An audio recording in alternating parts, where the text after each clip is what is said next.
स्वागत है आपका आपके यूट्यूब चैनल एम रेलवे में। आज 23 का हम पोस्टमैन एंड मेल गार्ड का पेपर एनालिसिस करेंगे। चलिए स्टार्ट करते हैं। पहले जीके के क्वेश्चन से, बाद में मैथमेटिक्स एंड रीजनिंग का देखेंगे। तो फुल फॉर्म पूछा गया था EPROM का। तो देखो फुल फॉर्म पूछे ही जा रहे हैं।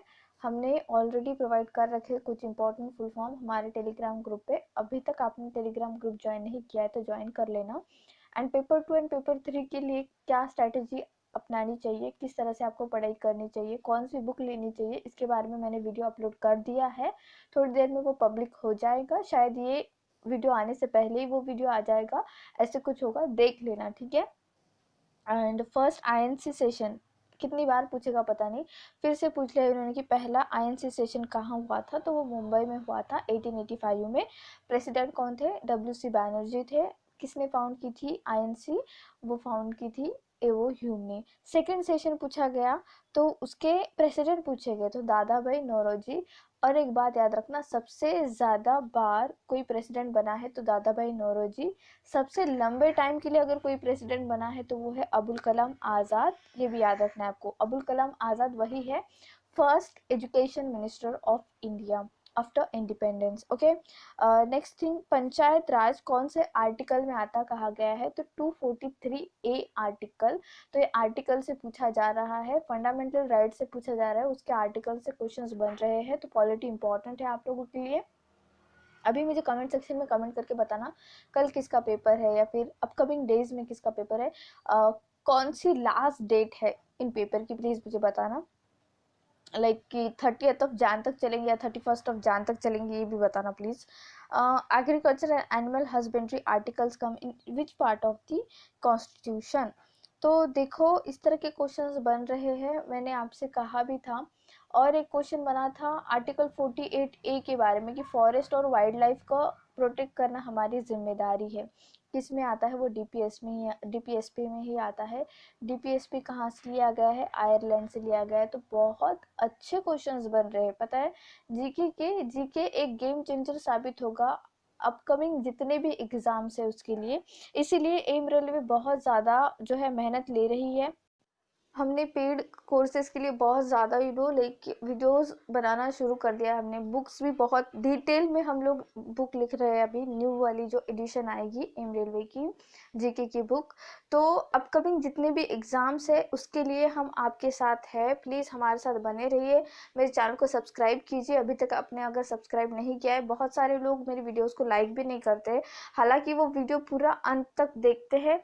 फिर भी जो है आप अगर मुझे मेरे वीडियोस को लाइक करोगे और सब्सक्राइब करोगे मेरे चैनल को, मुझे बहुत ज़्यादा मोटिवेशन मिलेगा, ठीक है, कि इतने सारे लोग मेरे साथ जुड़े हुए हैं, ऐसा मुझे लगेगा, मेरी टीम को भी अच्छा लगेगा। तो प्लीज़ चैनल को सब्सक्राइब करना और इस वीडियो को लाइक करना और अपकमिंग जितने भी वीडियोज़ आते हैं सारे को लाइक करना। अगर डिसलाइक करोगे तो प्लीज़ पहले बता देना कि क्यों डिसलाइक कर रहे हो, ठीक है। ऐसे नहीं कि सिर्फ लाइक करने के लिए बोला जाएगा, यहाँ पे नहीं। हम हमेशा जो है अपनी गलतियों को सुधारने का काम करते हैं। कभी भी हम लोग इस तरह से नहीं कहते कि वी आर सुपीरियर और something like that, no never. हम हमेशा गलतियों से सीखते हैं और हमेशा कहते भी हैं हमारे स्टूडेंट्स से कि प्लीज़ अपनी गलतियों से सीखो।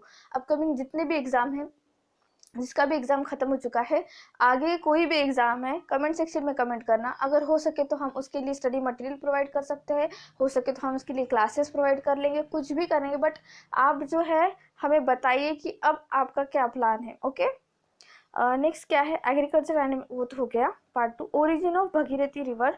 तो ये गंगोत्री ग्लेशियर से है। इसी पर तेहरी डैम है ना, सबसे जो हाईएस्ट डैम है इंडिया का, तेहरी डैम और ना भगीरथी रिवर। ये भी क्वेश्चन बना है। भरतनाट्यम डांस, मैंने कहा था कि जो इम्पोर्टेंट डांस फॉर्म है जैसे कि कुचिपुड़ी, कथकली, भरतनाट्यम, कथक, इसके बारे में क्वेश्चन पूछे ही जाएंगे। पूछ लिया फिर से इन्होंने। तो देखो भरतनाट्यम जो डांस फॉर्म है वो तमिलनाडु से बिलोंग करता है। वहीं कथक कहाँ से बिलोंग करता है? तो वो उत्तर प्रदेश से बिलोंग करता है। Nepal border does not touch which Indian state. तो ये बार बार मैंने कहा था आपसे, Nepal, Bhutan, west Bengal, sorry Bengal, Bengal not west Bengal, Nepal, Bhutan, Bengal. ये इम्पॉर्टेंट बन जाते हैं 3 कंट्रीज राइट नाउ, क्योंकि अभी तक उन लोगों ने पूछ लिया है पाकिस्तान से कौन सा टच करता है, चाइना से कौन सा टच करता है, अब नेपाल पूछ लिया है, तो हो सकता है वो भूटान पूछ ले एंड बंगाल पूछ ले। तो प्लीज़ याद कर लीजिए, मैप हमने प्रोवाइड कर रखा है हमारे टेलीग्राम ग्रुप पर, वहाँ से ले लेना, वो डाउनलोड कर लेना एंड उसको देख लेना। जैसे लाइक सेंटर पे जैसे ही आप जाते हो तो थोड़ा टाइम मिलता ही है, हम 1 से 2 घंटा पहले चले जाते हैं, तो वहाँ पर अगर आप मैप अच्छे से भी देख लोगे, 3 से 4 बार ऐसे देख लोगे अच्छा, तो आपको हो सकता है उससे क्वेश्चन बना तो 1 मार्क मिल जाएगा, है ना। तो please 1 marks is most important right now. Paper 1 ही जो है आपको लास्ट तक बनाए रखेगा, क्योंकि पेपर 2 एंड पेपर 3 तो फिर सिर्फ क्वालिफाइंग नेचर के, ठीक है। नेक्स्ट क्या है, नेक्स्ट क्वेश्चन। तो पार्टीशन, बंगाल का पार्टीशन जब हुआ था, कब हुआ था, 1905 में हुआ था। ये भी क्वेश्चन बन सकता है, तो प्लीज़ ये याद रखना। 1905 में बंगाल पार्टीशन हुआ था। तब जो लॉर्ड था वो कौन था, लॉर्ड कर्जन था। ये बहुत बार पूछा गया है। बक्सर की लड़ाई के तब भी कौन था, ये पूछा जा रहा है बहुत ज़्यादा, तो लॉर्ड क्लाइव करके। इसका मैं बताना चाहूँगी 1905 में इसने बंगाल का विभाजन किया था, फिर उसी के बाद स्वदेशी मूवमेंट स्टार्ट हुआ था। देन 1906 में मुस्लिम लीग बनाई गई थी एंड बहुत सारा, एक्चुअली कोलकाता वेस्ट बंगाल जो अलग करना, इसका यही उद्देश्य था, क्योंकि वहाँ की जनता बहुत ज़्यादा अवेयर थी, ठीक है, बहुत ज़्यादा पढ़े लिखे लोग थे और सारे के सारे देश नो लाइक कि सारा प्रांत तो था कि देशभक्ति के लिए, बट यहाँ पर काइंड ऑफ ज़्यादा आप कह सकते हो लाइक यू नो, जैसे कि बड़े बड़े नेता जो थे यहीं से बिलोंग करते थे, यहीं से जो है सारी मूवमेंट स्टार्ट होती थी ऑल ओवर द इंडिया। इसीलिए 1905 में कर्जन ने जो है इसको अलग किया था और कहा था कि बंगाल जो प्रोविज़न है वो बहुत बड़ा प्रोविज़न है और इसको हैंडल करने के लिए अलग एडमिनिस्ट्रेशन जो चाहिए, इसलिए मैं इसे अलग कर रहा हूँ, बट उसका रियल मोटो जो था वो अलग था, है ना। नेक्स्ट कौन सा, lichen. Okay, lichen park is in which state, तो ये उत्तराखंड में है। ये क्वेश्चन पूछ लिया गया है, इंपॉर्टेंट है, प्लीज़ ये याद कर लेना। आर्टिकल 49 के बारे में पूछा गया था, जो हमारे मोनूमेंट्स होते हैं उनका प्रोटेक्शन करने के लिए आर्टिकल 49 आता है। तो ये क्वेश्चंस बनेंगे ही, क्योंकि आप देखो shift by shift, day by day थोड़ा सा जीके मैथमेटिक्स सब कुछ हार्ड बनेगा, तो डरने की ज़रूरत नहीं है। आपका नॉर्मलाइजेशन में मार्क्स जो है बढ़ जाएंगे। बस इतना है कि जितना ज़्यादा आप एक्यूरेट कर सकते हो प्लीज़ उसकी एक्यूरेसी को बरकरार रखना, अच्छे से पीडीएफ 4 से 5 बार रिवाइज करके जाना, बहुत सारे क्वेश्चंस आपके इसमें से बन जाएंगे। कैपिटल ऑफ गोवा, तो पणजी है, इतना आसान सा क्वेश्चन पूछ लिया था। Book written by Mahatma Gandhi, मैंने कहा था book written by Mahatma Gandhi 100% पूछेगा ही। मैंने आई थिंक मेरे 4th या 5th जो एनालिसिस किया था मैंने पेपर का, तभी मैंने बता दिया था इनके 4-5 बुक के बारे में। इंडियन होम रूल, एक था क्या था, हिंदू स्वराज, और an autobiography, my experiment with truth करके, ठीक है। तो इस तरह के इनके कुछ फेमस बुक्स है, तो प्लीज़ इनके बारे में पढ़ के जाना। फिर से कल भी फिर से पूछा जाएगा इनके बारे में, तो याद रखना ये कुछ बुक्स है उनकी। और एंड लोकमान्य तिलक की बुक के बारे में पूछा जा सकता है, ठीक है, वो भी याद रखना। नेक्स्ट क्या है, आर्टिकल फ्रॉम डीपीएसपी क्वेश्चन, तो वही जैसे आर्टिकल 49 पूछ लिया है ना, आर्टिकल 49 पूछ लिया, और क्या पूछा था, जैसे कि जो डीपीएसपी का पूछा था, एनिमल हस्बेंड्री में जो एनिमल हस्बेंड्री एंड एग्रीकल्चर का जो आता है आर्टिकल, डीपीएसपी में ही आता है पार्ट 4 में, वही पूछ लिया था। तो बच्चों ने ऐसे लिख के दिया था आर्टिकल फ्रॉम डीपीएसपी, तो यही है क्वेश्चन। एथिक्स के 2 क्वेश्चन थे जो कि इजी वन थे, क्वेश्चन क्या थे ये नहीं बताया, बस कहा कि इजी है। वेर इज कालीबंगा नाउ, तो जो इंडियन वैली सिविलाइजेशन है या हड़प्पन संस्कृति का कालीबंगा है, वो कहाँ है, अभी फिलहाल राजस्थान में है। कालीबंगा क्यों कहा जाता है, क्योंकि वहाँ पे ब्लैक कलर की बैंगल्स जो चूड़ियाँ होती है, काली कलर की चूड़ियाँ मिली थी, इसीलिए इसे कालीबंगा कहा जाता है, ठीक है। अयोध्या जो है वो कौन सी नदी के किनारे, तो ये सरयू नदी के किनारे है।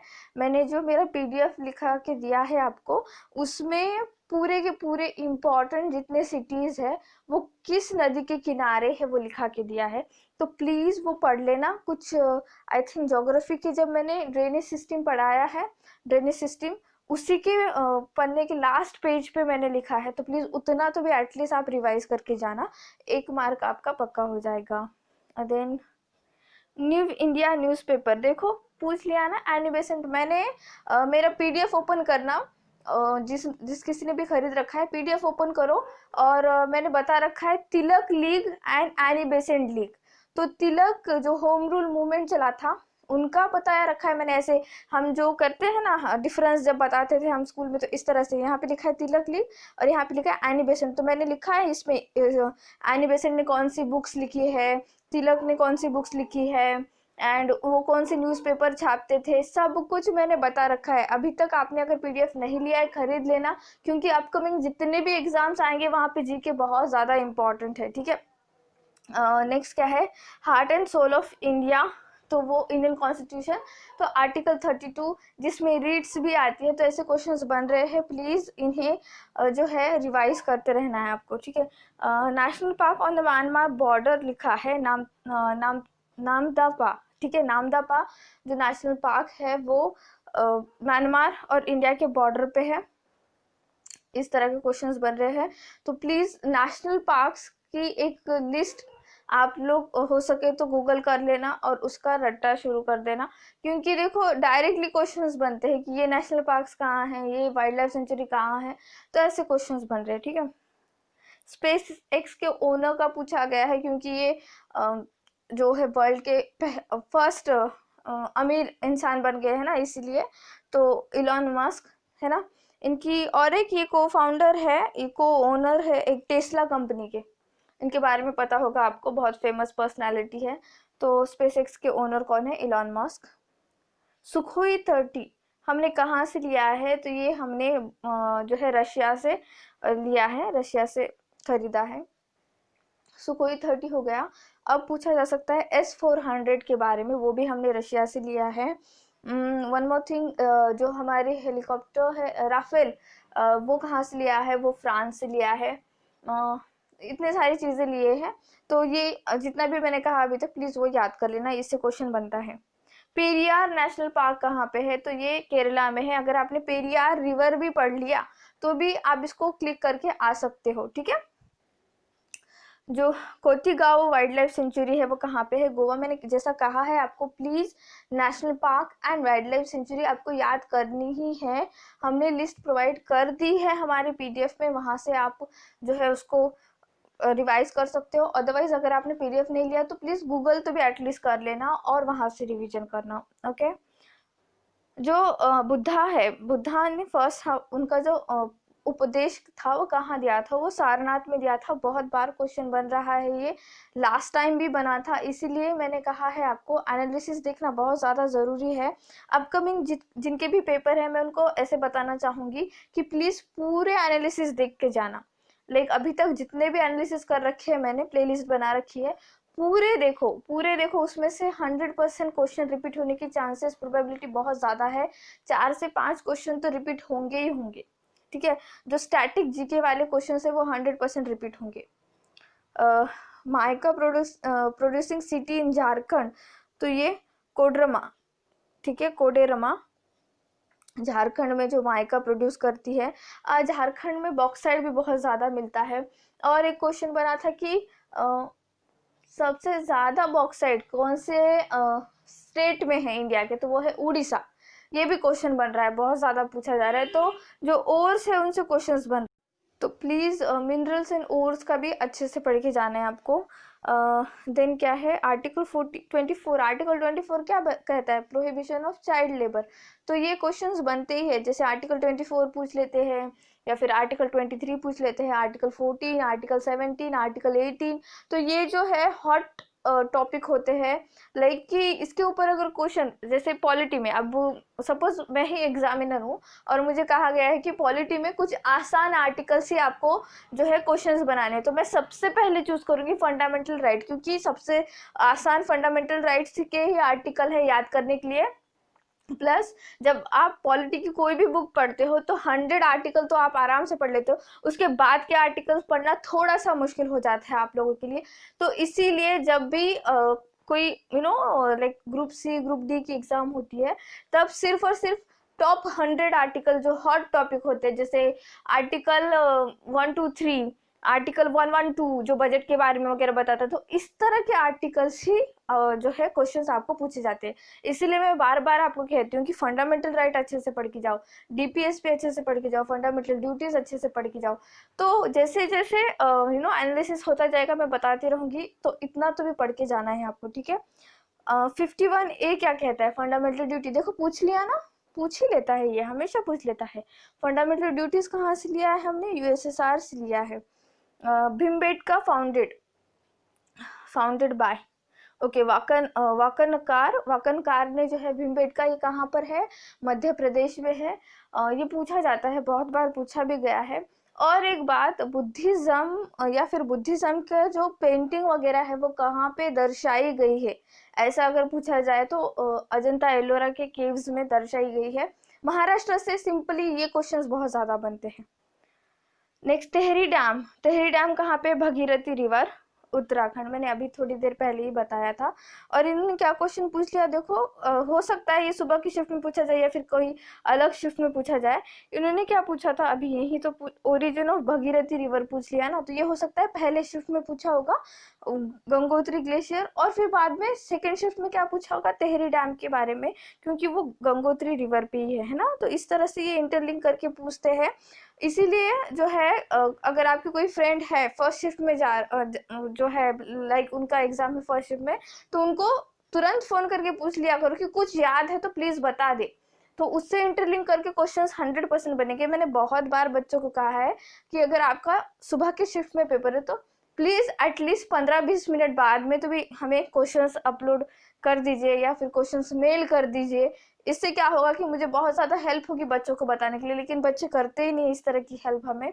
कैसे, तो हम लोग जब टेलीग्राम ग्रुप पे डालते कि आज नहीं हो पाएगा क्वेश्चंस डिस्कस करना, उसके बाद वो लोग हमें क्वेश्चंस प्रोवाइड करते हैं, ये तो गलत बात है ना। प्लीज़ आपका अगर सुबह के शिफ्ट में है कल पेपर, तो हमें तुरंत ही लाइक नहीं, 1 घंटा तो बहुत ज़्यादा हो जाएगा, आधे घंटे के अंदर अंदर प्लीज़ हमें क्वेश्चंस प्रोवाइड कीजिए। आगे वाली शिफ्ट के बच्चों के लिए बहुत ज़्यादा लाभदायक होगा वो, ठीक है। टेहरी डैम का हो गया। अर्जुन अवार्ड की एलिजिबिलिटी क्या है, तो ये good performance at international level, आप अगर स्पोर्ट्स में इंटरनेशनल लेवल पे अच्छा परफॉर्म करोगे तो आपको अर्जुन अवार्ड मिलेगा। ये क्वेश्चन अच्छा था। Okay, federal hall foundation was led by, तो ये आनंद मोहन बोस ने जो है इसका फाउंडेशन रखा था। कुछ क्वेश्चन स्टैटिक जीके के बहुत अच्छे पूछे जा रहे हैं, मैं आपको ऐसे बताना चाहूँगी, अगर आपको क्वेश्चंस आते हैं तो ठीक, नहीं आते हैं तो घबराने की ज़रूरत नहीं है। बहुत सारे क्वेश्चंस है जो एज अ टीचर मुझे भी थोड़ा सोचना पड़ जाता है, ठीक है। बहुत सारे क्वेश्चंस ऐसे हैं, क्यों ऐसे क्वेश्चंस डालते हैं वो लोग, कट ऑफ कम करने के लिए, तो घबराने की तो बिल्कुल भी ज़रूरत नहीं है, ठीक है। इंडियन मुस्लिम लीग तो के फाउंडर कौन है, मोहम्मद इस्माइल, या फिर आप कह सकते हो अगर सलीम अली भी होगा वहाँ पे तो भी वो उसको आप जो है राइट करके आ सकते हो 1906 में। लेकिन मोहम्मद अली जिन्ना नहीं है इसके फाउंडर, उन्होंने तो 1913 में जो है मुस्लिम लीग को क्या कहते हैं उसे ज्वाइन किया था, ठीक है। तो मोहम्मद अली जिन्ना तो रॉन्ग होता है, ठीक है, याद रखना ये बात। Then which governor general puts restriction on newspaper? Okay, John Adam भी अगर ये नहीं होगा ऑप्शन में तो ऑप्शन में हो सकता है लिटन के बारे में, लॉर्ड लिटन। लिटन ने ही जो है फ्रीडम नहीं दी थी प्रेस को, वर्नाकुलर प्रेस एक्ट निकाला था उसने। अगर लॉर्ड लिटन भी होगा ना तो 100% वो भी राइट आंसर है, अगर आपने क्लिक करके आया होगा लिटन के बारे में तो वो भी राइट आंसर है, ठीक है। Jizya tax was impose by which Mughal emperor. तो मैंने कहा था कि औरंगजेब ने जजिया टैक्स लगाया, इसके दादाजी जो थे, एक्चुअली नॉट दादाजी, ये तो शाहजहां का बेटा है ना, तो इसके परदादा अकबर ने जजिया टैक्स बंद किया था। फिर जहांगीर के टाइम पे भी जजिया टैक्स नहीं था, शाहजहां के टाइम पे भी नहीं था, फिर इस बंदे ने, औरंगजेब ने जो है जजिया टैक्स लगाया था। मैंने ये बताया भी है जब मैंने मुगल एम्परर के बारे में पढ़ाया था। Then global prosperity index is release by whom. देखो मैंने कहा था कोई भी इंडेक्स हो, कोई भी क्या कहते हैं उसे, रिपोर्ट हो, वो कौन जारी करता है, इंडिया की क्या रैंक है, टॉप 3 कंट्रीज कौन से है, ये क्वेश्चंस बनते ही है। ठीक है, तो ये क्या है, ग्लोबल प्रॉस्पेरिटी इंडेक्स के बारे में पूछ लिया है, तो ये कौन करता है, लिगतम। ठीक है, लिगतम करता है। नेक्स्ट थिंग मैं ये बताना चाहूंगी कि अभी हाल फिलहाल ऐसा है, कल के एग्जाम के लिए हमारी रैंक क्या आई है, ये क्वेश्चंस बन सकता है। तो जितने भी इम्पोर्टेंट जो हमारे क्या कहते हैं इंडेक्स है, रिपोर्ट्स है, उसमें इंडिया की रैंक अच्छे से देख के जाना। ठीक है, एक बच्चे ने कल मुझे मैथमेटिक्स में SICI क्या होता है पूछा था, तो ये होता है simple interest and compound interest. तो इसके ऊपर क्वेश्चंस बनते हैं बच्चों, प्लीज अच्छे से करके जाना। बॉर्ड मॉस 2 से 3 क्वेश्चंस बन रहे हैं, कैलकुलेटिव है। ठीक है, कैलकुलेटिव बेस है, डरने की जरूरत नहीं है, कैलकुलेशन अच्छा करो, वैदिक मैथ वगैरह यूज करो, यूनिट डिजिट से हो सके तो क्वेश्चंस निपटाने की कोशिश करो। क्या होता है ना, एग्जाम में प्रेशर बहुत ज़्यादा आ जाता है दिमाग पर, हम सोचने लगते हैं कि बाकी के सारे क्लिक कर रहे हैं, शायद सबको आ रहा है, मुझे नहीं आ रहा है। ऐसा कुछ नहीं होता है, सबके साथ ही होता है ऐसे। तो जितना बन सकता है उतना जो है आपको क्लिक करके आना है। 100% तो क्लिक करो ही, क्योंकि नेगेटिव मार्किंग नहीं है, बट एक्यूरेसी मैटर करती है यहाँ पे, है ना। सिंप्लीफिकेशन के 3 से 4 क्वेश्चन है, टाइम एंड वर्क के 6 से 7 question, percentage, profit and loss, average, time and speed में ट्रेन के क्वेश्चन बन रहे हैं, पाइप एंड सिस्टम से क्वेश्चन है। तो इतने ही टॉपिक अगर आप अच्छे से करके जाओगे, बहुत ज़्यादा प्रोबेबिलिटी पॉसिबिलिटी है कि आप ये एग्ज़ाम क्लियर कर लोगे। ठीक है, रीजनिंग का तो सेम पैटर्न है, कुछ भी चेंजेस नहीं हुआ है। थोड़ा सिटिंग अरेंजमेंट का क्वेश्चन टाइम कंज्यूमिंग है, डरने की ज़रूरत नहीं है, अच्छे से बनता है करो, अदरवाइज उसे थोड़ी देर के लिए स्किप करके जितने क्वेश्चंस आप कर पाओगे जीके के उतने क्वेश्चंस कर लेना है। ठीक है, पहले के 10 मिनट में पूरा क्वेश्चन पेपर देखने की कोशिश करो, जितने क्वेश्चंस बनते हैं उस 10 मिनट में कर लो। लाइक सपोज 10 मिनट में, पहले के 10 मिनट में अगर आपने 1 to 100 क्वेश्चंस देख लिए, और इस क्वेश्चन देखने के दरमियान आपने कम से कम जीके के 15 क्वेश्चंस भी क्लिक किए, तो बहुत अच्छा स्कोर माना जाएगा। क्यों?